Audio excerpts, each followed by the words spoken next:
Fórmula Inesalud. Aprende y mejora tu bienestar.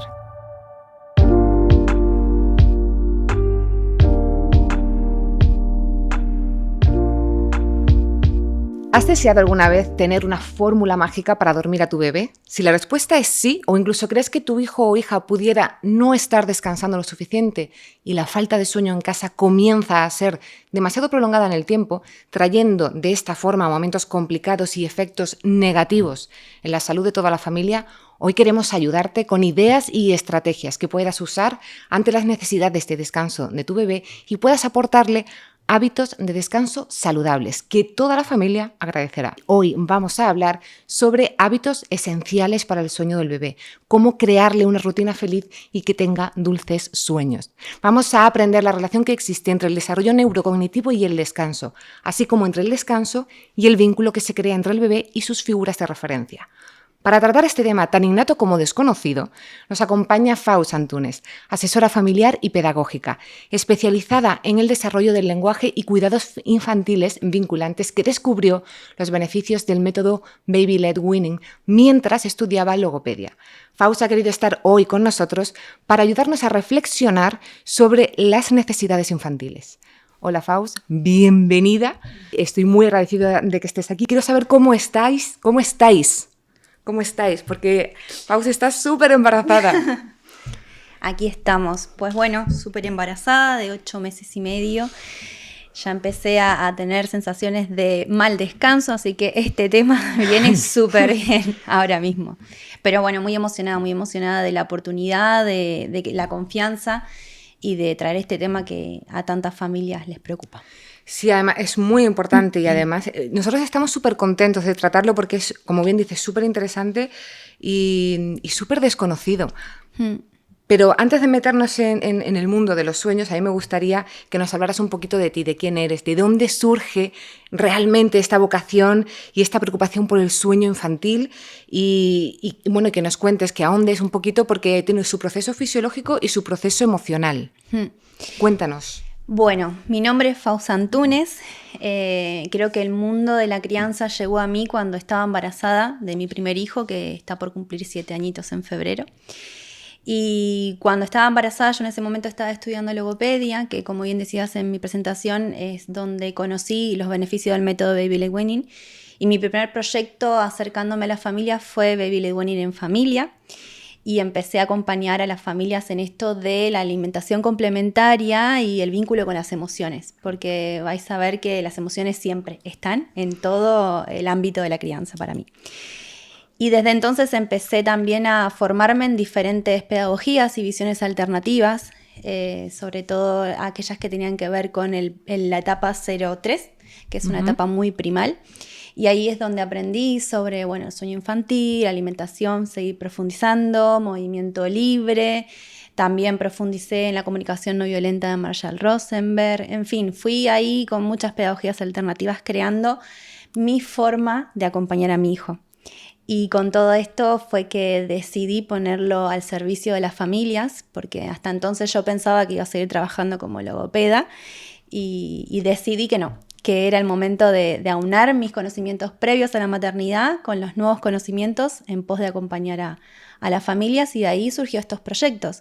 Voy por la vida dando talleres y cursos sobre los cuidados infantiles vinculantes, sobre el desarrollo del lenguaje, y además acompaño espacios de nido, que son encuentros de crianza y juego libre, donde las familias vienen a un espacio súper preparado para el momento en el desarrollo en el que se encuentra cada una de las criaturas, desde el embarazo hasta los 3 años, y luego pues hay un rato de palabra donde todas estas inquietudes que traen las familias pues se ponen de manifiesto y las reflexionamos juntas. Ahí sale el sueño, higiene, alimentación, todo lo que a muchas familias les supone un gran reto a la hora de acompañar. Qué interesante suena. Me encantaría poder ir, aunque sea solo de oyente, de espectadora, para ver realmente qué sucede y qué se habla realmente ahí.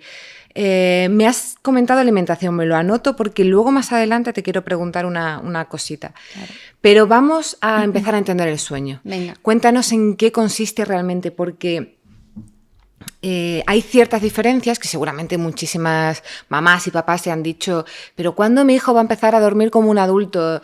Tienen unas expectativas súper altas y y estoy segura de que tiene grandes o no diferencias entre el sueño del bebé y del adulto. Cuéntanos un poquito en qué consiste el sueño y qué diferencias hay.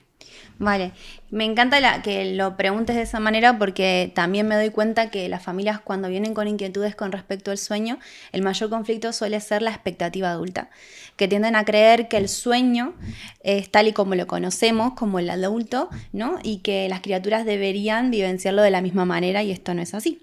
El sueño es un proceso fisiológico, ¿vale? Es un proceso madurativo, es un proceso paulatino y progresivo. ¿Esto qué significa? Que desde que nacen, si bien sí saben dormir, no se les necesita enseñar absolutamente nada, sí es cierto que desde que nacen van adquiriendo cada una de las fases del sueño de manera muy progresiva. Y esto es la gran diferencia entre el sueño adulto y el sueño infantil. Para que me entendáis mejor, si nosotros pensamos el sueño como una curva, ¿vale? Como un gráfico de curvas, que luego imagino que en el vídeo os saldrá el himnograma. En un gráfico de curva vemos que empieza el sueño ligero y conforme vamos bajando de fases aparece el sueño REM, que es donde soñamos, y ahora voy a explicar de qué trata eso. Seguimos por la fase 1, 2, 3, 4, que son las fases más profundas.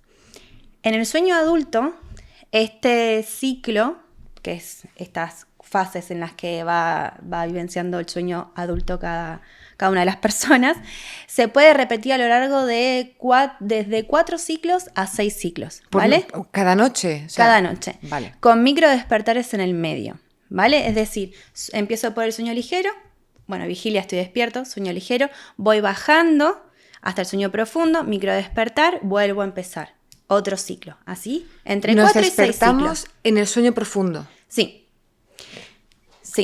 Vale. Normalmente sí. Hay quienes, bueno, ya hablamos de particularidades y puede que esos microdespertares sean en fases anteriores. Pero bueno, para que entendáis un poco de qué va esto del ciclo, pensarlo de esta manera. Es un ciclo que va bajando, microdespertar, vuelve a subir, microdespertar, vuelve a bajar. ¿Vale? Uh-huh. Alrededor de entre 4 y 6 ciclos es lo que tiene un adulto. El tiempo estimado que dura cada ciclo puede ser entre 90 minutos y 120 minutos. Vale. Esta es otra gran diferencia con el sueño infantil, que tiene menos minutos. Entonces, ¿qué sucede? ¿Cuál es otra de las grandes diferencias entre el sueño infantil y el adulto?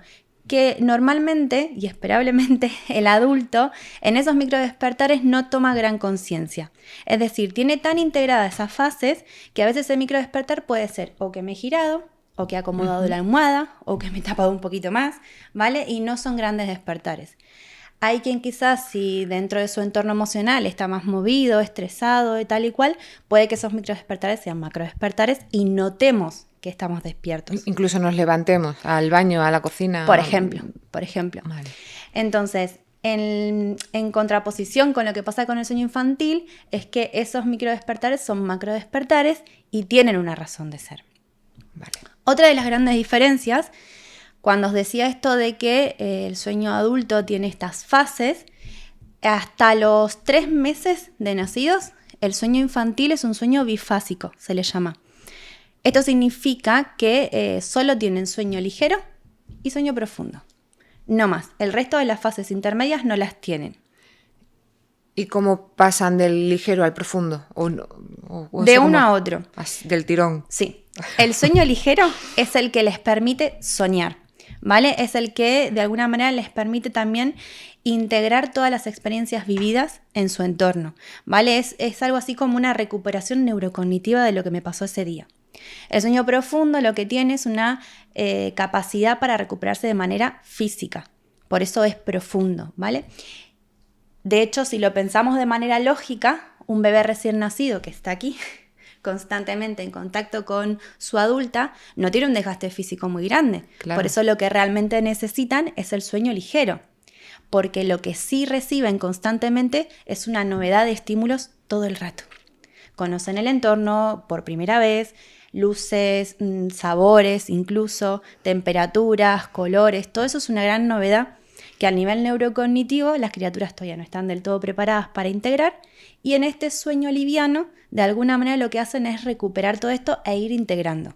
Yo a mis familias cuando vienen con estas inquietudes les suelo decir, pensar que en cada despertar han aprendido algo nuevo Por eso tienen un sueño tan ligero. Entonces, bueno, es que te quiero preguntar un montón de cosas aquí que se me han venido a la cabeza y no sé si voy a ser capaz, pero claro, un recién nacido duerme muchísimo, más que uno de 9 meses. Es que me has dicho como hasta los 3 meses, entonces Sí. hay diferencias por meses, Hay por diferencias, años, sí. por niño. Sí. O sea que todo es un factor. Todo es un factor. Vale. Yo cuando hablo del tema del sueño siempre me gusta hablar de que el sueño tiene una parte que es intrínseca al desarrollo, y ahora voy a hablar sobre las diferentes características del sueño según los meses que tenga un bebé. Uh-huh. Y luego hay una parte que es extrínseca al desarrollo, que tiene que ver con cómo le influye el entorno, ¿no? Que esa sería la segunda parte de esta entrevista, donde hablamos del vínculo con la adulta y demás. ¿El proceso como más emocional? Sí, Vale. exactamente. Entonces, esta parte intrínseca al desarrollo, que está vinculada sobre todo al momento del desarrollo vital que tiene esa criatura, la podríamos organizar en fases, ¿no? En torno desde que nacen, por ejemplo, hasta los 3 meses, como os decía, el sueño es principalmente bifásico, solo tiene sueño ligero y sueño profundo. También hay ausencia de lo que se le llama ritmo circadiano. El ritmo circadiano es lo que les permite darse cuenta de la distinción entre el día y la noche. Ajá. ¿Vale? Entonces, desde que nacen hasta los 3 meses, mes arriba, mes abajo, nunca toman los meses de manera estricta, lo que sucede es que esto no distinguen del día y de la noche, entonces las familias suelen notar que el bebé está todo el rato durmiendo. Da igual que sea de día que sea de noche. Algunas familias dirán, está todo el rato despierto. También, seguramente. Eso seguro. O que no duerme Sí, sí. con esta expectativa que tenemos. Sí, totalmente. Vale. Eso puede pasar. Aún así, lo característico de esta etapa es que es como que viven constantemente en una siesta. No es que tienen sueños muy largos, sino que es siesta constantemente, tanto de día como de noche. La gran diferencia que empieza a suceder es que a partir de los 4 meses, insisto, mes arriba, mes abajo, lo que sí aparece es el ritmo circadiano, que ahí es cuando distinguen lo que es el día de la noche. Y estas siestas se agrupan sobre todo en la noche, que esto es lo que se llama, desde mi punto de vista, de manera mal llamado, la regresión de los 4 meses. Que es que a partir de los 4 meses las familias empiezan a notar una modificación en el sueño. Están con esto de, pero si antes dormía un montón. De hecho, hay familias que dicen, mi bebé no duerme nada, pero llega a los 4 meses y aún así dicen, pero ahora de repente no duerme nada. Es como que asocian que antes sí dormía, se dan cuenta por este cambio que en realidad antes sí dormía. Un bebé recién nacido duerme muchísimo. Por mucho que una familia te diga no duerme nada, para mí eso es traducirlo en no duerme lo que a ti te gustaría que duerme. No duerme como un adulto.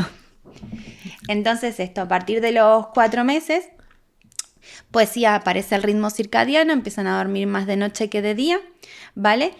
Y a partir de los 7 meses... Vamos por fase, dijimos 0 a 3, los 4 meses ritmo circadiano. A partir de los 7 meses aproximadamente, lo que sucede es que integran el resto de las fases del sueño.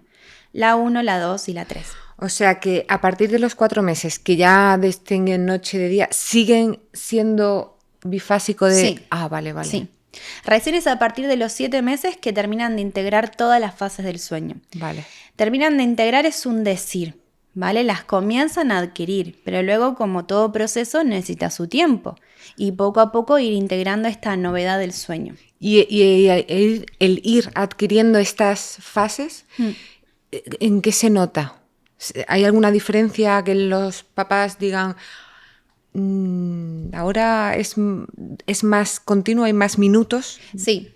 Empieza a haber más continuidad. Sigue siendo prevalente el sueño nocturno. Conforme van creciendo es mucho más prevalente el sueño nocturno y las siestas quizás se acortan más. Porque también esto está súper vinculado a que en torno a los 7 meses, por ejemplo, se inicia la alimentación complementaria. Hay nuevas conquistas de hitos del desarrollo motor, quizás se giró por primera vez, comenzó a reptar, quizás aparece algún diente también, hay algún brote de crecimiento y también con la lactancia se mueven ahí un poco los vínculos, en fin, que empiezan a pasar muchas cosas que también influyen en ese momento del sueño, que quizás generan o bien más despertares o que hayan menos siestas y que la parte nocturna sea más extendida. Quería preguntarte cuánto necesitan dormir los bebés, así como en general. Si es que se puede decir, pues necesitan dormir esto, y independientemente de más minutos, menos, se despierta más, menos, tiene que haber, no lo sé, pero hay algún mínimo que dices, es que tienen que dormir esto, si no, cuidado con el desarrollo fisiológico. Sí, mirar, esto va a depender para mí, el tiempo que yo llevo estudiando sobre el sueño y demás, y todas las personas que han traído un montón de investigaciones con una base científica súper interesante y demás. A mí hay algo que los autores no terminan de aunarse con respecto a esto. ¿Por qué? Porque hablar de una generalidad estaría dejando por fuera una particularidad. Para mí, notar el descanso de nuestros hijos no hace falta verlo a través de una tabla de horas de dormir. Lo notaríamos, por ejemplo, en su rostro, en la coloración de su rostro, las ojeras, cómo se mueve. Notaríamos si hay un mal descanso por parte de la criatura. Una criatura que no descansa bien tiende a tener una tolerancia a la frustración muy bajita, ¿vale? Y luego, por otra parte, para mí el sueño también es esa demanda, ¿vale? De la misma manera que hablamos que durante los primeros meses la lactancia, esa demanda, el sueño también es igual. La historia está en, como adultas, darnos cuenta cuándo es ese momento en el que están necesitando ir a ese descanso. Es decir, anticiparnos. Porque las criaturas no tienen autorregulación a estas edades. No es que dicen, me voy a mi cama a dormir ahora mismo. No, necesitan de una adulta que nos lleve a dormir, ¿vale? Que nos alimente, que nos higienice, que nos mantenga vivos. Entonces, al final no tienen autorregulación, lo que tienen es estereorregulación. El entorno me regula. Si queréis investigar sobre cuáles los horarios que se suele recomendar, pues sí, hay un montón de tablas por todo internet que os va a informar de los horarios que debería dormir un bebé según el momento en el desarrollo que se encuentran. Eso no significa que se ajuste a nuestro hijo. Claro, cada persona es un mundo, cada bebé lo es, por tanto, y sí. Cada familia también lo es. Sí. Claro, algunas de estas estas cositas que podemos notarle a nuestros bebés, ¿cómo podría ser? A lo mejor que esté más grumpy, más como enfadado, o lo que tú decías, ¿no? La poca tolerancia. A lo mejor está como más cabreado, llora más, no come. Alguna señal en estas edades hasta los 7 meses o a partir incluso de ahí que podamos decir, quitando pues eso, el colorcito de a lo mejor de la piel que dices o las ojeras, ¿qué aspecto de la personalidad podemos decir que podamos decir, hey, el bebé... A ver, en torno a estas edades, como trauma del sueño como tal, es muy difícil detectar porque realmente las criaturas necesitan dormir. Eso no significa que vayan a acabar durmiéndose en bienestar. Al final se van a dormir, ¿vale? Es que en placer o en malestar. Que luchan contra dormirse. Sí. Es como que se está durmiendo y como que lucha por despertarse. Es que ahí, por ejemplo, es esto que decía la parte extrínseca, ¿vale? La que está vinculada al sueño, que tiene que ver con aquello de, vale, está luchando con el dormir. Pueden ser muchas cosas las que tengan. Por ejemplo, un pañal húmedo, que todavía tenga hambre, que haya conquistado de repente un hito del desarrollo motor y tenga agujetas, ¿vale? Porque el desarrollo motor también influye sobremanera. Cualquiera de estas cositas también influyen y no necesariamente están vinculadas con el sueño. Quizás está más movido de la cuenta y no sea que necesita el descanso, sino que sean otras cosas que le esté moviendo. No se me había ocurrido que un bebé pudiera tener agujetas. Sí. Claro que sí. Faust, al hilo de lo que estamos hablando un poquito, hay familias que se tiran, pero horas y horas, intentando que duerma el bebé. Seguro que te han llegado muchísimas familias diciendo, es que me puedo tirar 3 horas. No sé si eso es demasiado o no, pero muchísimo tiempo intentando que se duerma. ¿Por qué ocurre esto? ¿Hay algún método infalible que nos puedas decir? Pues mira, haz esto. ¿Hay algún método para enseñarles? Has dicho que no, pero bueno, ¿qué podemos hacer en estos casos? Vale. Método infalible en el sueño no existe. ¿No existe ni para adultos? No existe. Y si alguien vende métodos infalibles, huir de ahí, porque es raro. Sí, esta pregunta me la hacen mucho y de hecho le añaden yo me tiro 1 hora intentando dormir, que si meciéndole, que si pecho, que si biberón, que si la pelota de pilates, que si tal. Y de repente cuando ya tiro la toalla, viene su padre, lo coge y se duerme. Viene con esa coletilla.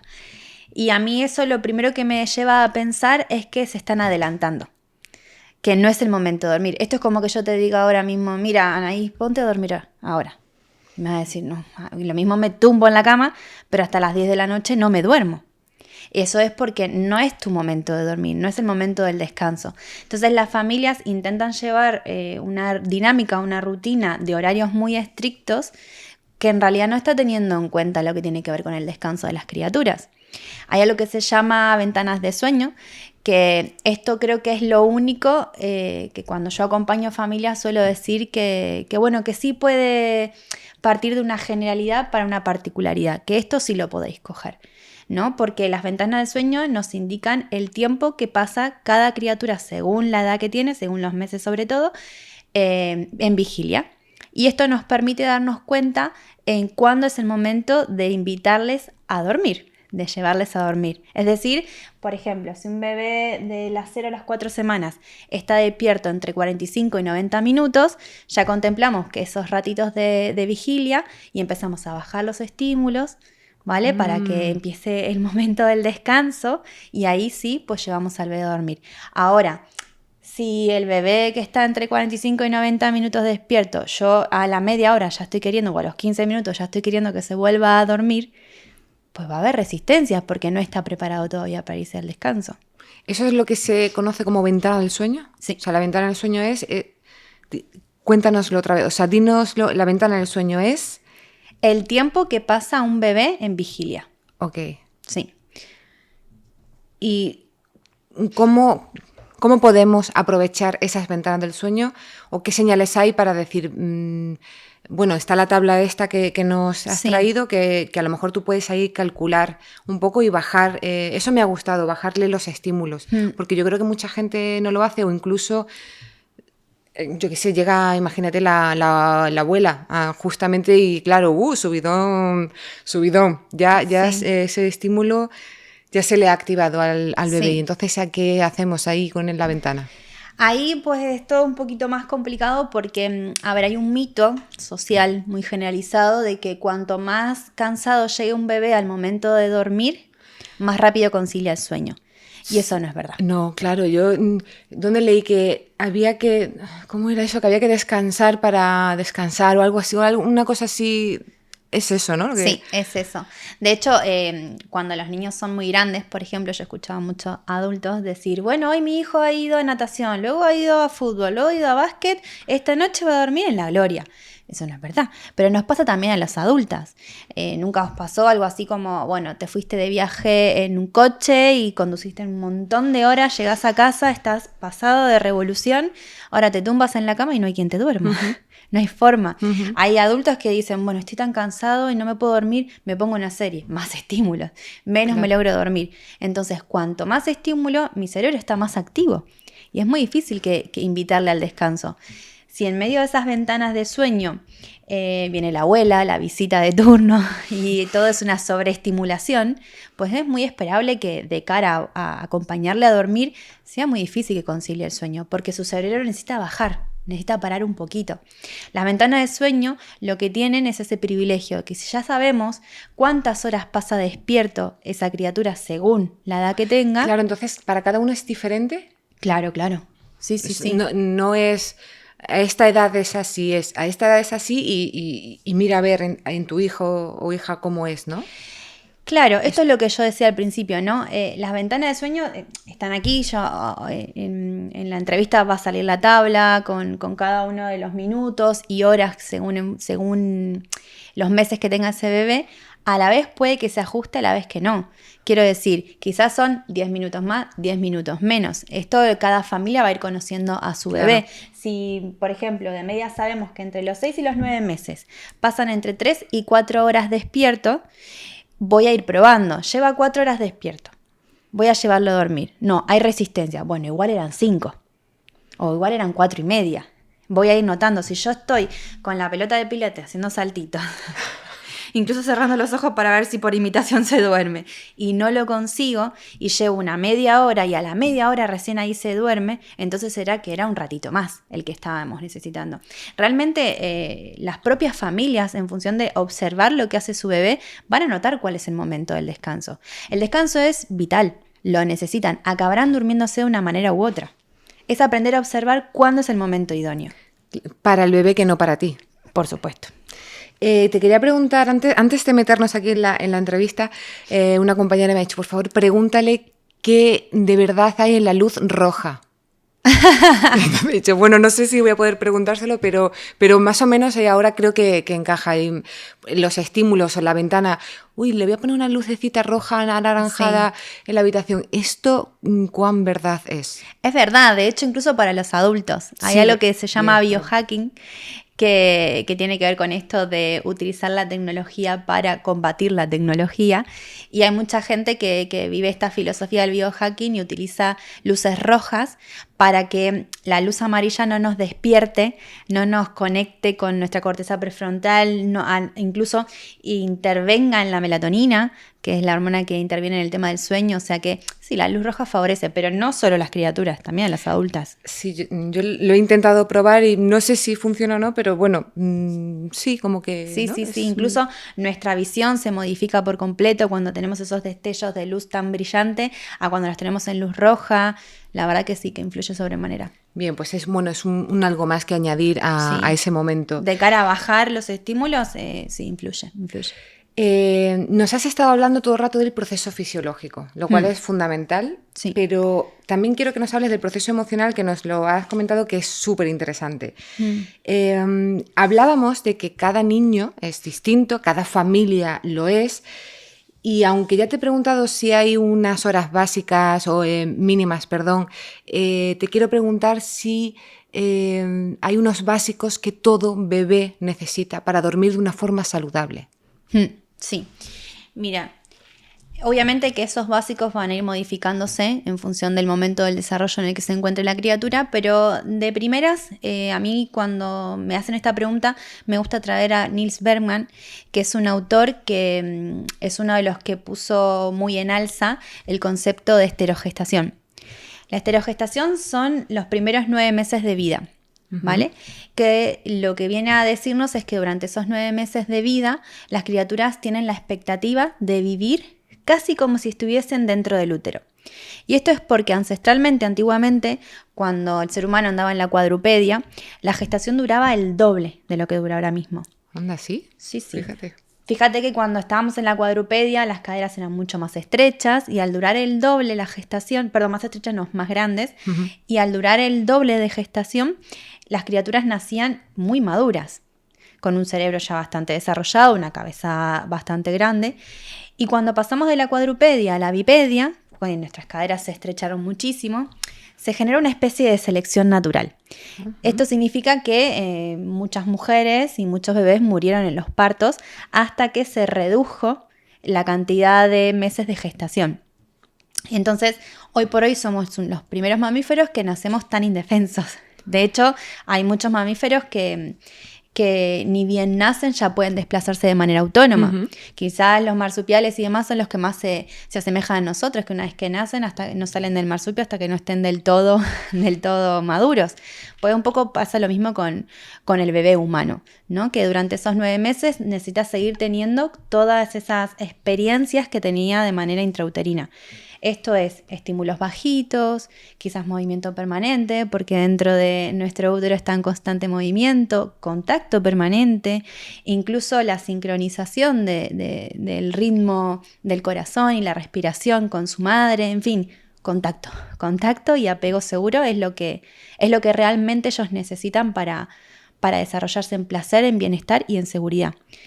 Y este autor lo trajo y habló del método canguro y por supuesto que está súper vinculado con el tema del sueño.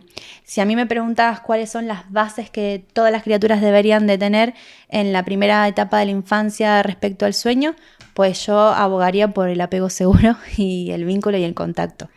Aquí se me viene, claro, nos estás contando esto y pienso, ¿y estos bebés prematuros que nacen bueno, 7, incluso más prontito, que los llevan a la incubadora y que tienen que estar ahí, cero contacto, cero, salvo poco sonido y estímulo, no tienen todo esto que nos estás contando. Y luego hay muchas veces que suelen tener problemas. No, pues a lo mejor lloran mucho, duermen poco, están con ese, no, a lo mejor no han tenido ese apego seguro. Todo este momento de nacer prematuramente y meterlo en una incubadora tiene mucho que ver en cómo luego se desarrolla en los próximos 9, 10, 11, 12 meses. Sí, la verdad que sí. A ver, desde que nacen hasta los 3 años se les llama que es un periodo primal, en donde todas nuestras experiencias, todas nuestras vivencias, no solo sensitivas, sino también a nivel emocional, influyen sobremanera en el desarrollo de nuestra personalidad.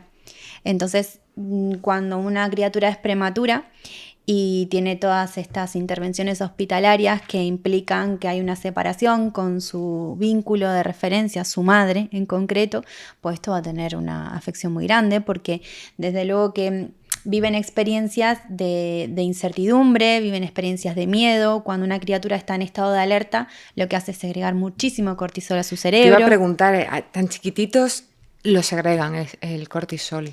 Sí, está el cortisol y la otra hormona del estrés, que ahora se me acaba ahí del nombre, pero bueno, que liberan muchas hormonas vinculadas al estrés, ¿vale? Hay estudios que indican que el cortisol aparece a partir de ciertos meses, pero bueno, si no es el cortisol, es la otra hormona que ahora mismo se me ha ido de la cabeza.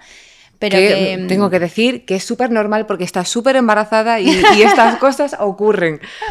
Aunque parezca que no, es cierto que sí. se te van algunas cosas. Bastante bien estoy ahora mismo. Sí, yo te veo muy bien, te veo muy bien. Sí. Es que me has dicho, claro, lo de la personalidad, porque te lo iba a preguntar así, es como, porque estos bebés como que tienen una personalidad como más grumpy, no sé por qué me viene todo el rato en inglés, pero... Sí. Pero no lo he dicho tal cual porque digo, a lo mejor no tienen ya la personalidad ahí ya, pero me has dicho que sí, que afecta. Sí, influyen sobremanera. De hecho, la teoría del apego viene de John Bowlby, que él estuvo estudiando mucho cómo se vinculan las criaturas con sus madres, ¿no? Trabajando el tema del apego. Y luego se sumó a él Mary Ainsworth, que lo que hizo es diferenciar los diferentes tipos de apego que hay.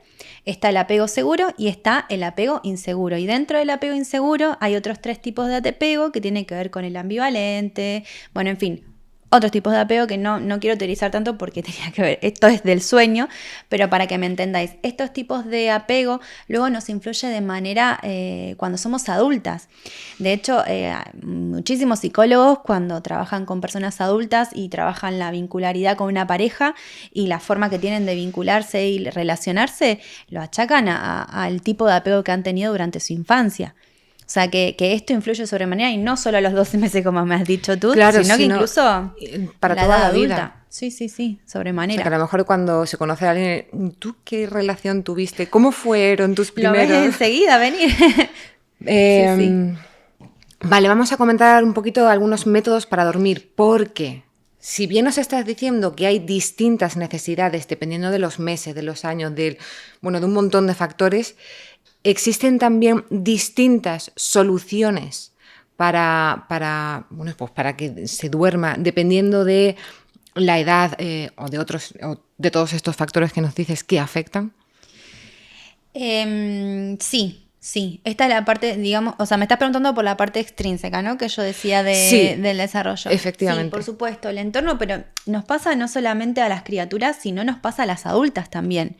Cuando uno está en un estado de estrés o un entorno movido a nivel emocional, lo primero que se afecta es el sueño. Si una está por rendir un examen o le acaban de despedir del trabajo y tal y cual, lo primero que sientes es que el sueño no es lo mismo que antes, ¿vale? Que nos tenemos más despertar, estamos más incómodos y tal. Con respecto a las criaturas, un entorno que no acompañe el descanso desde el placer y el bienestar le va a influir. Y esto puede ser desde que haya una discusión o un malestar entre sus progenitores hasta la forma que escojamos de acompañarle a dormir. Porque como decía, cuando un bebé está en estado de alerta, lo que hace es segregar todas las hormonas del estrés que le impiden conciliar el sueño desde el placer y el bienestar. Entonces conciliar el sueño es mucho más difícil para ellos. como decía, cuando traje a Nils Bergman y todo esto de la cultura canguro y el contacto y el apego y demás, automáticamente nos metemos en el mundo del colecho, ¿vale? Y cómo acompañamos esos momentos del dormir va a influenciar sobremanera. Un bebé que se va a dormir en estado de alarma, está en estado de alarma hasta que se despierta. Entonces es esperable que tenga mucho más despertares. Un bebé que está durmiendo en estado placentero y seguro con su madre, sobre todo con su madre cerca, porque en esos primeros 9 meses hay una simbiosis muy grande, hay una conexión muy profunda, va a estar durmiendo desde un espacio seguro, va a seguir teniendo despertares porque los necesita, ¿vale? De la misma manera que las adultas las tenemos, los niños también los tienen y necesitan esos despertares, pero de una manera diferente. Porque me despierto y ahí está mi figura. Quien necesito, ese contacto, esa seguridad. Entonces me despierto y me vuelvo a dormir. Me quiero meter en el mundo del colecho, que de hecho te voy a preguntar exactamente qué es, pero antes de pasar ahí, claro, dices que ese vínculo es normal y evidente que es con la mamá, sobre todo, y en los primeros meses.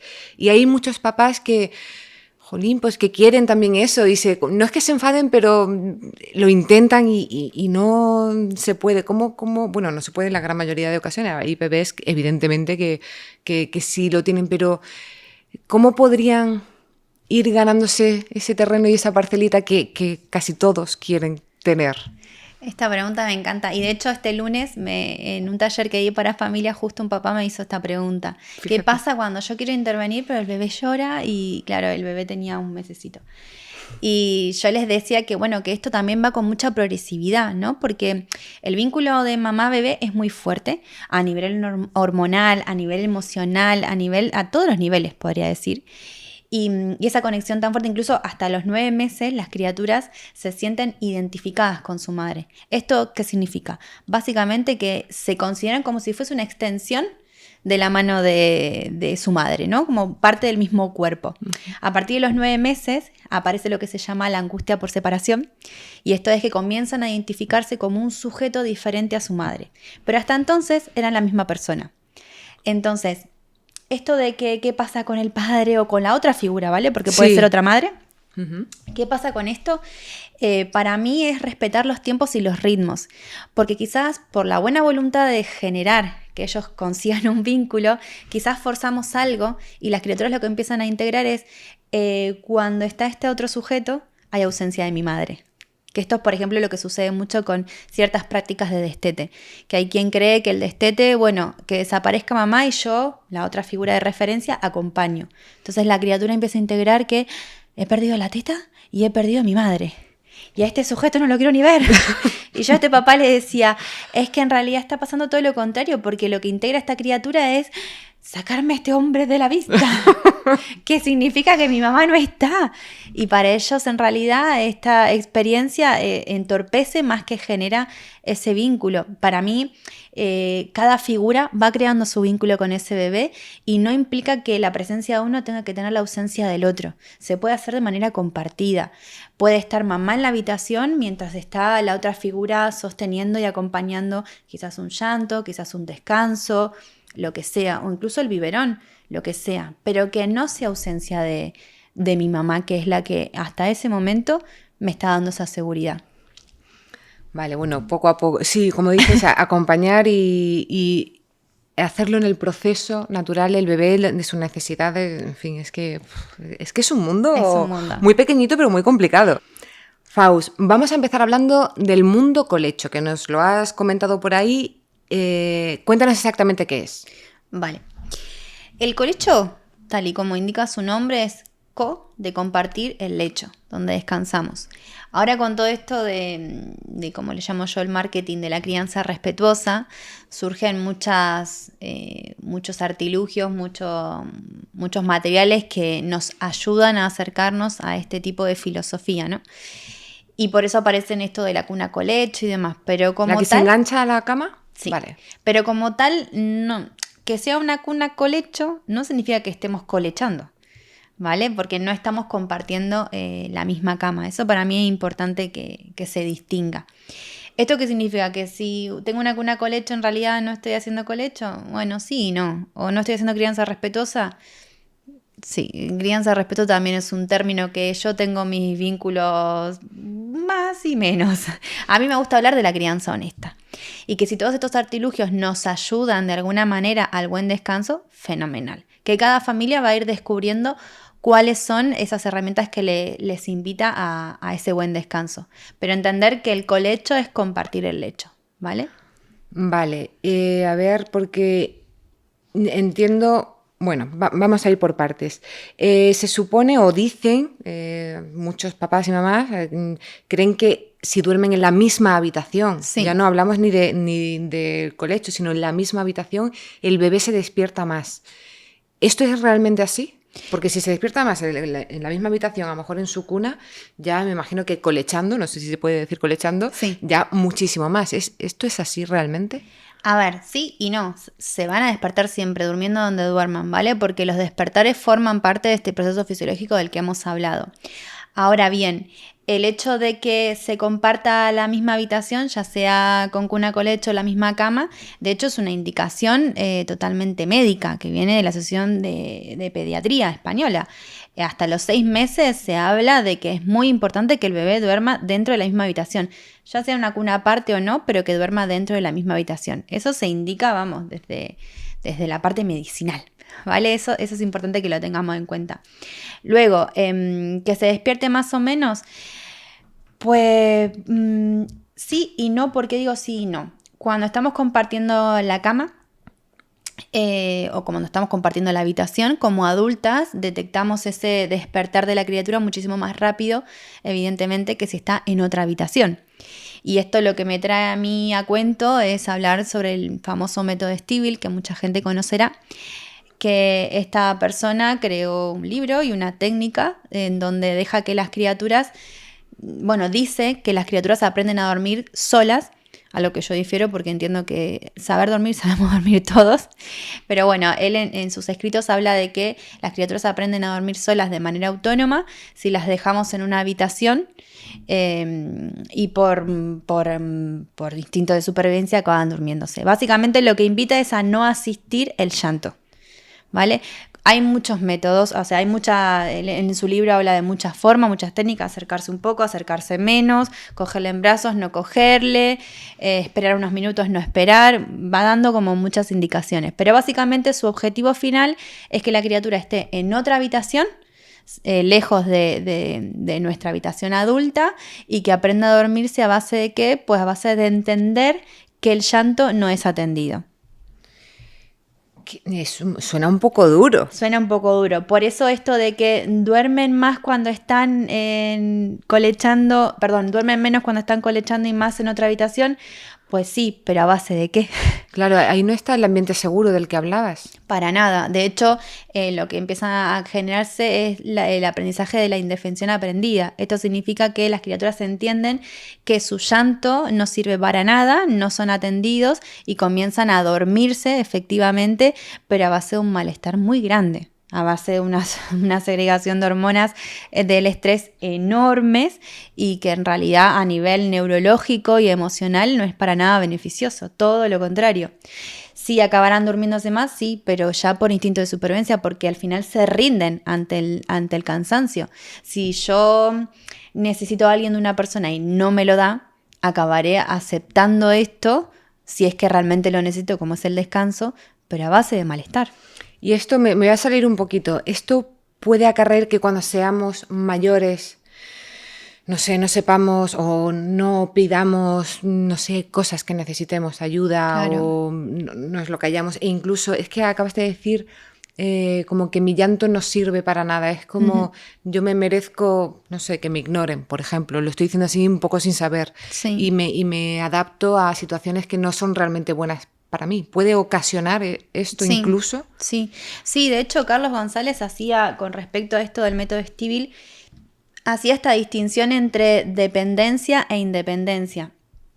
El bebé que está en esa otra habitación y llora para que le vengan a asistir, ese es el bebé dependiente. porque depende de la buena voluntad o la no voluntad de esa adulta para que venga a asistirle. En realidad los bebés y las criaturas son independientes. ¿Independiente qué es? El poder pedir lo que necesito y que otra persona contribuya. Al final somos seres sociales, ¿no? No somos personas que viven en una isla aislados. Somos seres sociales que nos vinculamos y en realidad lo que tenemos es una interdependencia. Una criatura que llora y es atendida es interdependiente. Realmente esa independencia la está viviendo porque está pidiendo por la boca lo que necesita.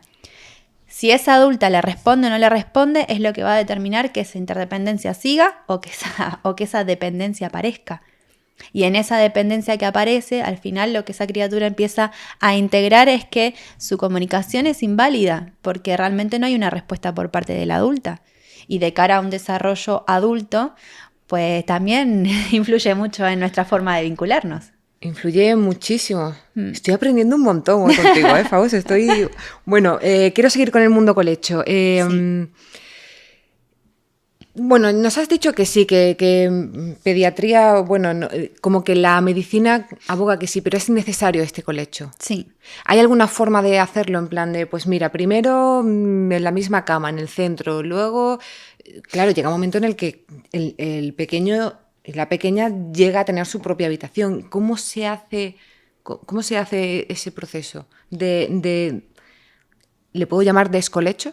Sí, sí. Vale, pues ¿cómo se hace este descolecho? Este descolecho. A ver, otra de las frases muy míticas de Carlos González, este pediatra muy famoso que trata el tema del sueño, y Rosa Jové también, otra psicóloga entre muchas de sus profesiones que tiene, que trata el tema del sueño y tiene un libro, Dormir sin lágrimas, que es fantástico, que yo siempre lo recomiendo porque me gusta mucho la forma que ella tiene de abordar este tema.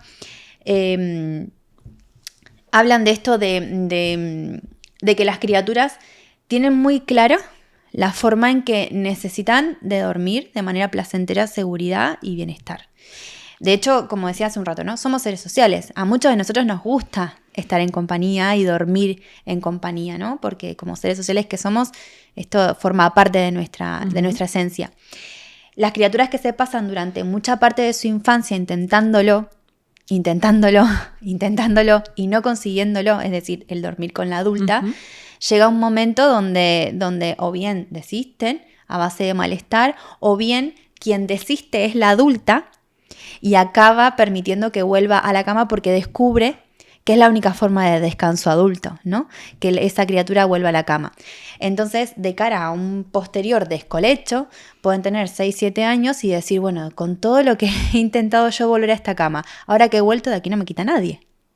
Claro, de hecho te iba a preguntar, por si lo puedes meter, es hasta qué momento debe de durar el colecho.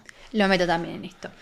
Entonces, entendiendo esto, una criatura que desde primeras se le ha respetado su necesidad de compartir ese espacio porque le aporta toda esa seguridad emocional que necesita para el descanso, ¿vale? Que el descanso también tiene un componente emocional muy gordo. Conforme las criaturas van creciendo y su neurodesarrollo va avanzando, empiezan a identificar que la hora del descanso es la hora de que se termina la vida, que se apaga ese momento de juego, que culmina. Y muchos conectan con la ansiedad ante el descanso. Entonces, hacer ese descanso de manera compartida con mi figura de referencia me prepara de una manera muy diferente a la hora de descansar. Entonces, las criaturas que se les permite vivir esto de manera orgánica, y esto lo enlazo con lo que me preguntabas con respecto a, bueno, hasta cuándo y cuándo empieza el descolecho, para mí sigue siendo a demanda y se sigue permitiendo. Para mí hay una frase que me gusta mucho, es que la autonomía se favorece, se permite, pero no se fuerza, porque cuando la queremos forzar tenemos el efecto contrario. Entonces, en estas criaturas, como decía, que han vivido esa experiencia de compartir la cama, de sentirse seguros y tal y cual, llegará un momento donde deseen tener su espacio, porque forma parte de su desarrollo neurocognitivo, de esa conexión con la autonomía, con el yo, con el tener mi habitación, con el tal, con el cual, que probablemente llegue a una edad donde socialmente no es lo aceptado. Ahora, en la actualidad, porque antiguamente, cuando las familias eran muchísimo más numerosas, cuando las dinámicas familiares eran muy diferentes y habían 10 hermanos, 6, 8, lo que sea, muchos dormían colechando y eso era lo más natural del mundo. De hecho, Carlos González en una de sus ponencias habla de que hace la distinción entre Japón y Estados Unidos y que, por ejemplo, en Japón cuando tú vas a comprar una cuna colecho, la gente te mira, sobre todo las abuelas dicen, ¿pero esto qué? ¿Cómo? Esta gente moderna que quiere apartar a su bebé de la cama, ¿qué significa? ¿Cómo que una cuna? Sino cómo no está en la cama. Y en Estados Unidos, por ejemplo, todo lo contrario, ¿no? Que esto lo traigo porque de cara a que sepan que hay muchos estudios con respecto al sueño y las diferentes prácticas y los beneficios que tiene, tanto el estar en esa conexión en el sueño como el no estarlo, ¿vale? Entonces, ¿cuándo es el momento ideal para mí, desde mi visión? Cuando la criatura esté preparada para eso. ¿Cómo sé que la criatura está preparada para eso? Para mí, desde el momento en el que ya andan y tienen cierta autonomía, es interesante el que tengan su espacio de descanso, ¿no? Que tengan su habitación y que esté ahí. Y yo quizás puedo ofrecerle leer el cuento ahí y luego preguntarle si quiere dormir ahí o venirse a la cama grande. En fin, que siempre sea desde un lugar de propuesta y que siempre tengan la oportunidad de que si en un momento quieren experimentar lo que es dormir en su habitación, lo tengan. Y si algún momento quieren volver a la cama grande, también puedan venir. Que no haya una prohibición. Está guay como lo dices, no es la cama de mamá y papá, o de las mamás o de los papás, es la cama grande. La cama grande. La cama grande o en tu propia, Sí. o en tu propia cama. O en Sí. tu... Sí. Esto es un cambio drástico, absoluto, en la vida del niño y de la niña, el cambio, el descolecho que le estamos llamando. Pero nos has comentado más hitos importantes en la vida del bebé, como es el destete o como es a lo mejor, no sé, empezar a la guardia, porque hay pequeños que empiezan la guardia. Yo lo empecé tenía muy poquitos meses. También cuando los papás vuelven al trabajo. Esto tiene que representar un cambio súper drástico que has dicho. Si para el adulto ya es ese cambio que duermes mal o tu sueño es diferente, para el pequeño también lo es. Sí. Bueno, cuéntanos. Sí, desde luego. De hecho, hoy al principio cuando hablábamos de los meses, ¿no? De cómo era el sueño en función de los meses, y justo cuando hablaba creo que de los meses entre los 7 y los 12 o así, que os contaba esto de que, bueno, a partir de esos meses quizás inicia la alimentación complementaria o hay una nueva conquista del desarrollo motor o, bueno, distintas fases por las que pasa una criatura influye sobremanera en el sueño, pues ya de cara de los 12 a los 24 aparecen otras tantas que son las que has nombrado tú. Podemos sumarle incluso el control de esfínteres, ¿vale? Todas estas experiencias también influyen sobremanera. Tiene que ver con esta parte extrínseca al desarrollo, que tiene que ver con no solo con lo que sucede en el entorno, sino también con cómo el entorno acompaña cuestiones intrínsecas al desarrollo, ¿no? Claro. Es decir, cómo acompañamos ese control de esfínteres, cómo acompañamos esa pronta escolarización, cómo acompañamos esa reinserción laboral, cómo le explicamos a esa criatura y demás. Normalmente las criaturas conectan mucho con la ansiedad y mucho con el estrés cuando no entienden lo que pasa en su entorno. Que esto nos pasa a las adultas también. Si a mí me cogen ahora mismo y me llevan a un planeta X, que no conozco el idioma, que no conozco los extractos, las dinámicas sociales, que no me puedo comunicar, que no puedo tener autonomía, yo entro en ansiedad. Yo me volvería loca. Y esto es un poco la experiencia constante de un bebé que llega a este otro lado de la piel a vivir esta experiencia donde todo es una gran novedad y si no me ponen en sobreaviso, no me comunican, no estoy en contacto con la realidad de lo que me está pasando y no hay alguien que me esté diciendo, bueno, esto está sucediendo y me está acompañando de esta manera, es muy probable que conecte con la ansiedad o con el estrés o con el malestar. Y donde más se ve reflejado, que nos pasa a las adultas, es en el sueño. Siempre va a estar tocado el sueño. ¿Y cómo le haces? Porque entiendo que esto es una forma de seguir avanzando en esta implantación de rutinas y de hábitos saludables. ¿Cómo lo haces cuando siempre se le habla a los bebés? Pero a veces dicen, ¿me estará entendiendo? Por supuesto. Siempre te entiende. Siempre. O sea, aunque no hable tu idioma, entre comillas, siempre. vamos a decirlo así, tú cuéntaselo. Sí. El tono siempre. de voz súper... Sí, siempre, porque de hecho, mirar, de cara al desarrollo del lenguaje expresivo, se da como en 2 fases, por llamarlo de una manera y no ser muy tecnicista, voy a ser muy práctica. Lo primero que se da es la comprensión del lenguaje. ¿Vale? ¿Esto qué significa? Que las criaturas son capaces de entender la entonación con la que yo le hablo. De hecho, yo con todo este lado logopédico, en los espacios de juego, cuando hablo con las familias y estoy R que R diciéndoles, venga a hablarle, comunicar todo lo que hacemos con su cuerpo, todo lo que hacemos con el entorno, siempre les digo y les pido la coherencia a la hora de comunicar. Porque si yo te digo a ti, anda, Anaís, hoy estoy súper triste, ¿tú qué vas a entender? Que no. Que no. Pues eso es lo que le pasa a las criaturas, ¿no? Según la entonación que yo utilice, van a estar entendiendo, van a empezar a tener una aproximación a la comprensión del lenguaje. Luego de comprenderlo y a base de tener un entorno sonoro o un eco sonoro como le llamo yo, que les invito a la familia siempre a ser relatores de radio y hablar todo lo que hacemos con las criaturas, sí es que comienzan a sentar las bases de un desarrollo del lenguaje expresivo. Entonces, para mí es muy importante que se tenga en cuenta de que las criaturas lo entienden absolutamente todo y el poder compartírselo así tal cual, como por ejemplo, si está en un momento de llanto, que no se está pudiendo dormir, y ese día justo fue el día en que mamá se incorporó a trabajar. Y poder reconocer esto, me has echado de menos, ¿verdad? Yo te he echado de menos también a ti, te has sentido inseguro quizás de que no me has visto en todo el día, ha sido la primera vez hoy, y poder verbalizar.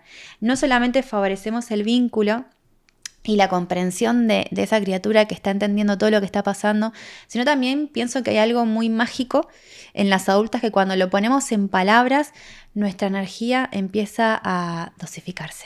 Y por ahí veníamos con el ritmo de acabo de empezar a trabajar y mi hijo no me vio en todo el día y ahora me coge la teta y no me suelta y bla, bla, bla.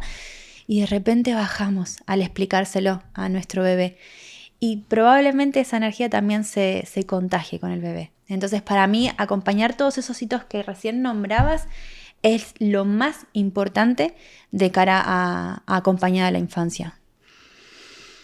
De hecho, cuando lo estabas diciendo me estaba acordando de cuando yo, me fui a un país extranjero a aprender inglés y yo no quería tener nada que ver ni con españoles ni con nadie que no hablara originariamente el inglés. Y yo recuerdo eso, la gente me hablaba y me pasaba un poquito lo que estabas diciendo. Al final no es que le entiendas, pero el tono, o sea, si ya nos pasa con otro idioma, imagino que con un bebé pues muchísimo más. Claro, sí. Quiero ahora comentar contigo algunas preguntas recurrentes que suele haber y me gustaría empezar por la nutrición porque nos la has comentado varias veces, todo lo que tiene que ver con las emociones, y quiero que toquemos un poquito el destete a la hora de la duración del sueño, porque algunos papás y mamás dicen que con el destete como que duermen más. El biberón les hace dormir más. ¿Esto cómo es o cómo se entiende?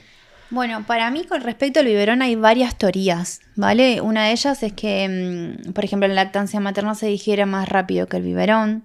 El biberón, por todos los complementos que tiene, bueno, según ya qué fórmula elija cada familia, ¿no? Pero bueno, que están enriquecidos en tantísimas cosas que, para que me entendáis, acaba, pues, ¿cómo decirlo? Llenando mucho el bebé. Sí, es como una comida súper copiosa navideña. Claro, un poco así, exacto. Vale. ¿Eso que implica que vaya a tener un buen descanso? No lo sé. Yo personalmente cuando me siento muy hinchada de comida, que he comido muchísimo, me siento más pesada a la hora de dormir. Entonces, igual sí está sobado, pero no está en un descanso placentero y desde el bienestar. Entonces sí es cierto que también la lactancia materna natural, el pecho, implica que no solamente haya una nutrición física, sino también esté la nutrición emocional. Y hay muchas veces que las criaturas se despiertan en búsqueda de esa nutrición emocional. Entonces también por eso le achacan a que con teta se despierta más y con biberón menos.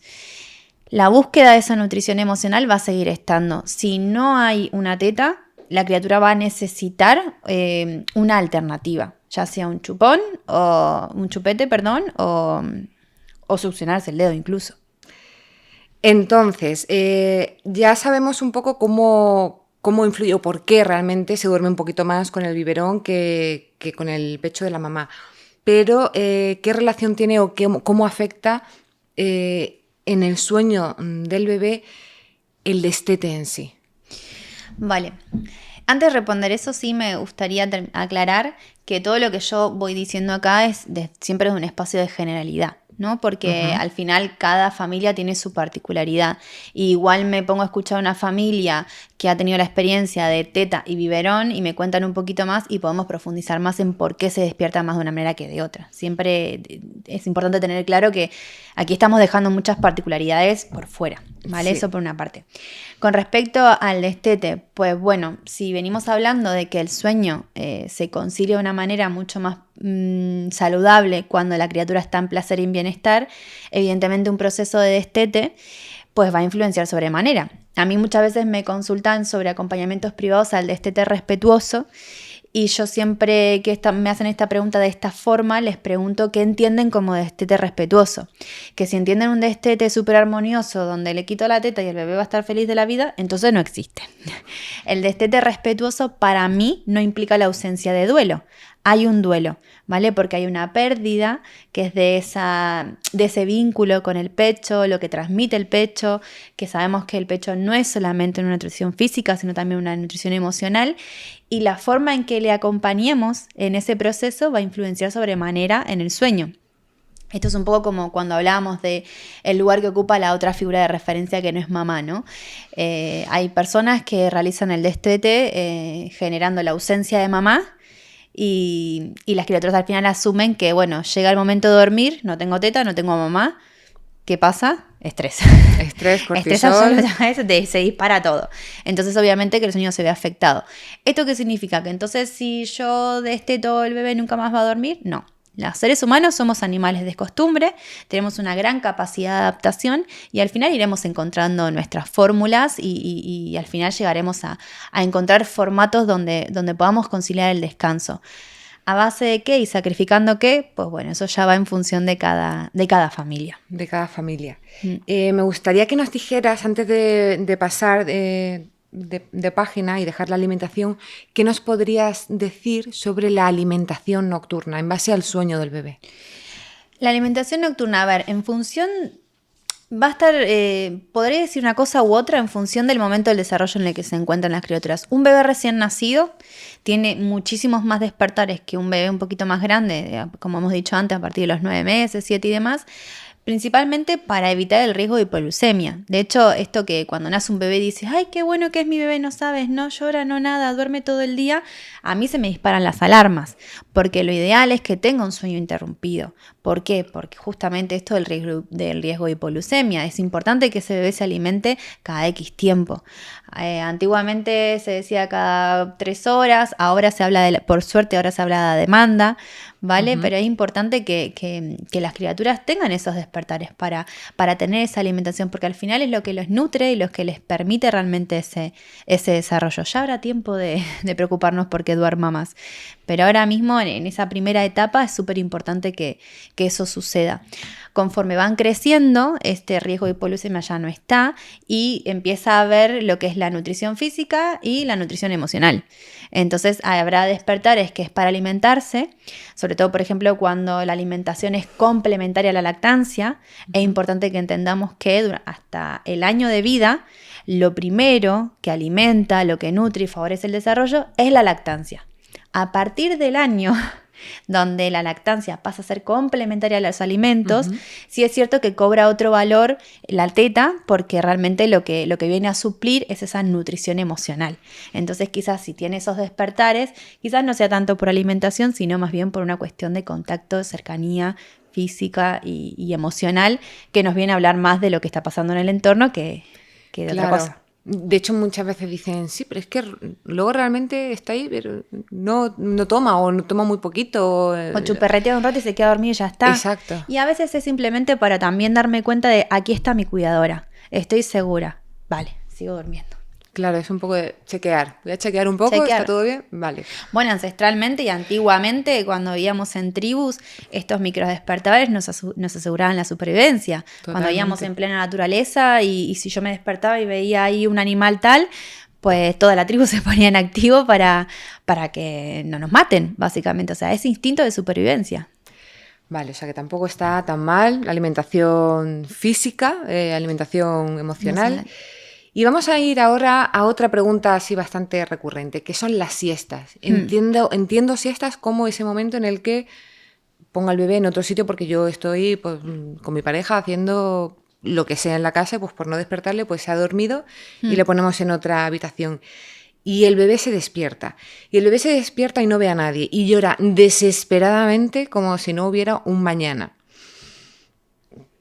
Cuéntanos, o sea, ¿por qué ocurre esto? Aunque entiendo, porque la supervivencia, no hay nadie, Dios mío, estoy solo, wow, pero cuéntanos. Sí, tiene que ver con eso. También va a depender, una vez más, según los meses que tenga ese bebé y la capacidad de conciencia y de sobre todo de reconocimiento del entorno y demás, ¿no?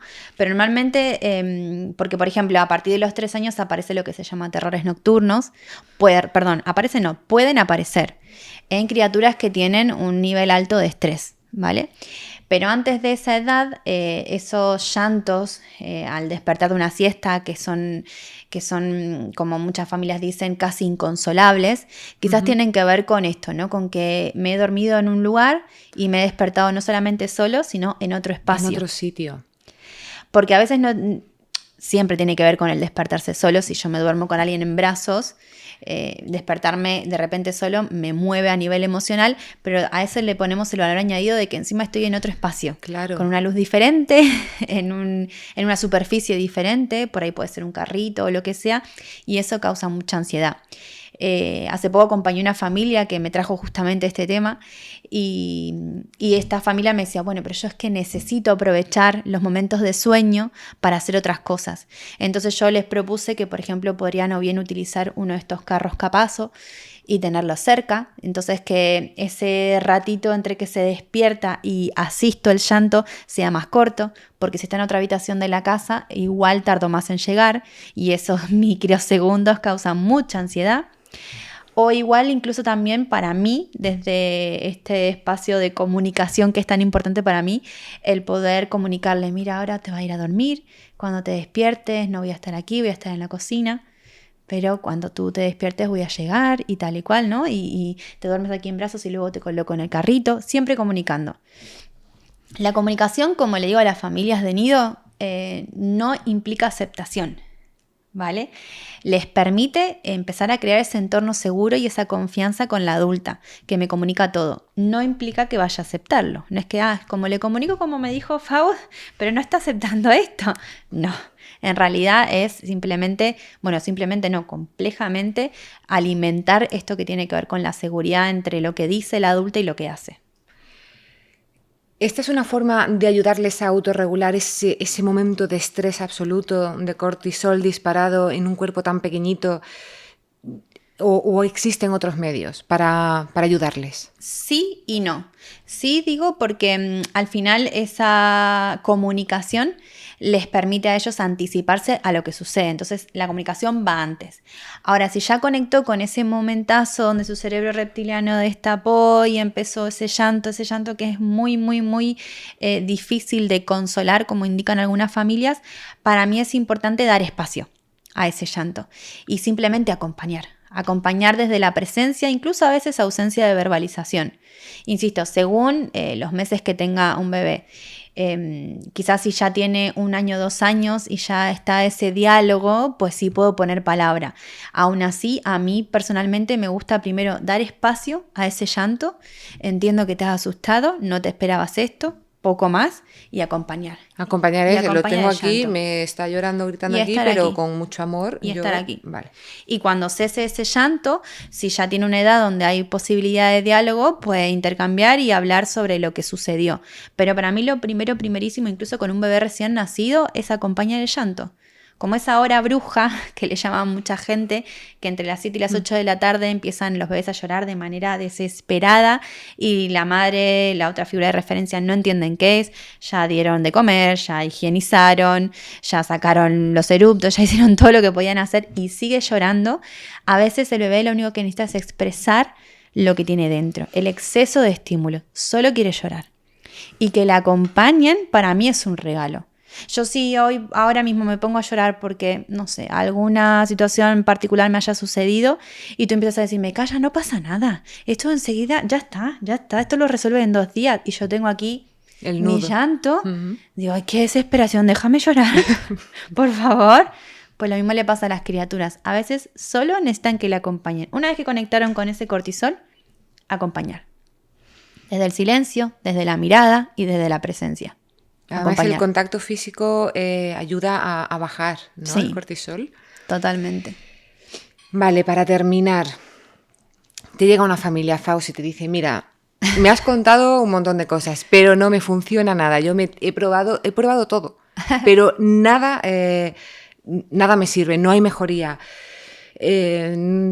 Desesperación es poco. ¿Cuánto tiempo va a durar esto, Faust? ¿Tú qué les dices? ¿Qué haces? ¿Qué consejos le das a estas familias que no saben qué hacer? Que no saben qué hacer. Vale.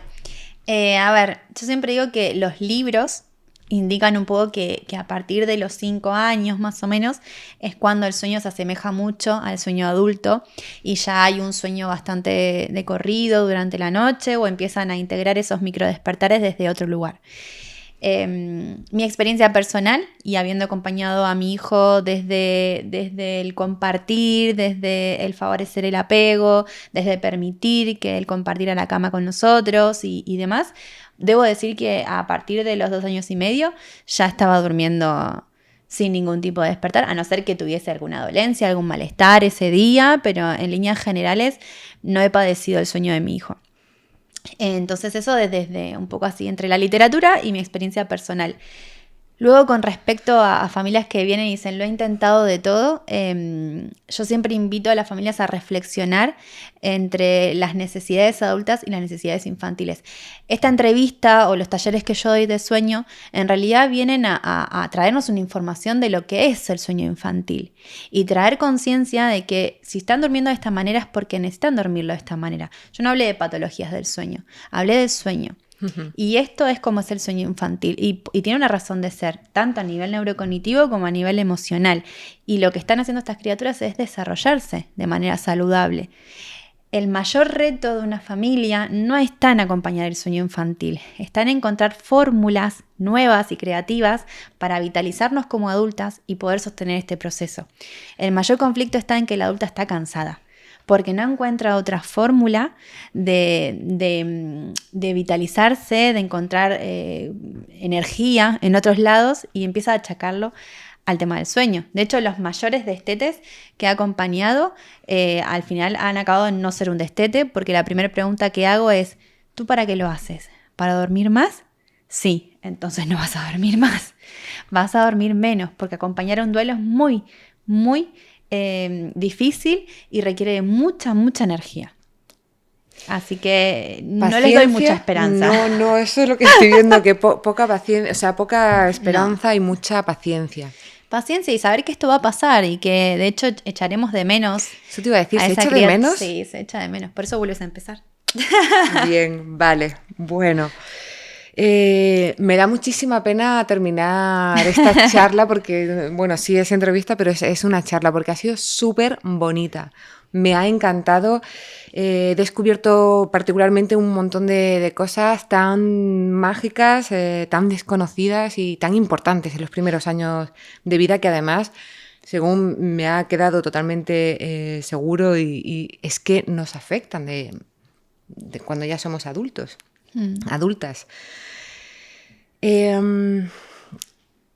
Gracias por transmitirnos, pues enseñarnos a reconocer esas señales, a tomar conciencia de todo eso, de la importancia que es crear ese ambiente seguro, tan importante, que además no sabemos, que es súper importante que nosotras y nosotros descansemos. En fin, es que me quedaba otra hora más, pero bueno, para aliviar este momento, danos ese mensaje final, esos consejos, eso que quieres que diga, familias, esto es así, o no sé, o esto, olvida todo lo que te he dicho. Un poco sí olvida todo lo que te he dicho, porque realmente pienso que que en el mundo hoy por hoy, en este mundo tan globalizado de tantas tecnologías, con tantas redes sociales, hay un exceso de información tan grande que nos desconecta un montón de nuestro instinto. Yo cuando empecé a estudiar todo esto del sueño, al principio lo hacía por acompañar a mi hijo, luego empecé a informarme y a estudiar cada vez más en profundidad porque cada familia que acompañé me supuso un gran reto y fue una gran fuente de inspiración porque todas las preguntas que me hacían no siempre sé todo, entonces me inspira a irme e investigar y volver. Y de lo que me he dado cuenta es de que el exceso de información a veces nos desconecta de nuestro instinto. En el tema del sueño en particular, yo con lo único que les diría a las familias que se queden es con los horarios de ventanas de sueño, que creo que eso sí se puede partir de una generalidad a una particularidad y creo que sí os puede guiar a las familias. Todo lo que anda rondando por ahí sobre sueño y sobre pautas de cómo acompañar un sueño o cómo entrenar un sueño, ahí no suelo dar consejos, pero sí que diría ahí no os metáis, porque es muy difícil acompañar desde una particularidad. Yo ahí como acompañante familiar hay muchas cosas de las que me pierdo porque no estoy en esa casa, no conozco los detalles de esa vivencia y para mí creo que lo más bonito de mi trabajo es traerle poder a esa familia, no desempoderar, sino empoderarla, todo lo contrario a lo que quizás las teorías o las redes sociales hoy generan en la familia. Las familias leen redes sociales y dicen, jolín, ¿qué está pasando con mi hijo? Empiezan a patologizar algo que en realidad es muy natural. El sueño es esto, es lo que es, tiene una razón de ser, favorece mucho el desarrollo que sea de esta manera, aunque no favorece el desarrollo adulto. Y Nada. si algo podría decir es esto, encontrar fórmulas para que como adultas poder vitalizarnos para sostener este proceso que requiere tanto energía y tanto esfuerzo. Buscar tribu, sostén, gente, manos, pedir ayuda, aprender a pedir ayuda y que nos respondan. Y así aprendemos a empatizar con que cuando un bebé también pide, que su forma de pedir es llorando, podamos responder rápidamente. Qué bonito. Muchísimas gracias, Fau, de verdad. Gracias por una charla tan interesante. Gracias. Nosotros nos despedimos por hoy. Nuestro objetivo, daros las herramientas necesarias para que impulséis vuestra carrera y consigáis vuestros objetivos sin sorpresas. Muchas gracias, Fau, por estar con nosotros y, como siempre, a vosotros por acompañarnos. Hasta la próxima.